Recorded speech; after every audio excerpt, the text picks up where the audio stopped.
الصلاۃ والسلام علیکہ یا سیدی یا رسول اللہ۔ الصلاۃ والسلام علیکہ یا سیدی یا حبیب اللہ۔ دوستو، آج میں آپ کو درود ابراہیمی کے بارے میں بتانے جا رہا ہوں کہ درود ابراہیمی کیا ہے۔ درود ابراہیمی ایک ایسی واحد عبادت ہے جو کہیں سے بھی کبھی بھی کی جا سکتی ہے اور ہر حال میں مقبول ہے۔ اللہ تعالیٰ اور فرشتے بھی نبی کریم صلی اللہ علیہ وآلہ وسلم پر درود بھیجتے ہیں۔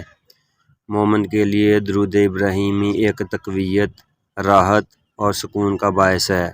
مومن کے دکھ، غم اور آنسوؤں میں مسکراہٹ اور اطمینان کا باعث ہے۔ درود ابراہیمی ایک ایسی سعادت ہے جس کو پڑھنے کے لیے کسی سے اجازت کی ضرورت نہیں ہوتی، بس اللہ تعالیٰ کی طرف سے توفیق ملنے کی دیر ہوتی ہے، اور جس کو درود ابراہیمی پڑھنے کی توفیق مل جائے وہ فلاح پا جاتا ہے۔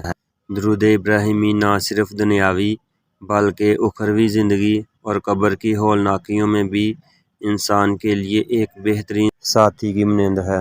درود ابراہیمی ایک ایسی سعادت ہے جس کو ایک بار پڑھیں 1.25 کی تعداد میں پڑھیں، اور کبھی کبھی تو بس درود ابراہیمی کے دل میں تصور کے آتے ہی تقدیر بدل جاتی ہے۔ درود ابراہیمی ایک ایسی خوبصورت عبادت ہے جس کو پڑھنے والا تہجد اور نماز کی طرف راغب ہونے کے ساتھ خود بخود روحانیت اور نیکی اور بلائی کے راستے پر گامزن ہو جاتا ہے۔ تو اللہ تعالیٰ آپ کو بھی اور مجھے بھی زیادہ سے زیادہ درود و سلام پڑھنے کی توفیق دے، آمین۔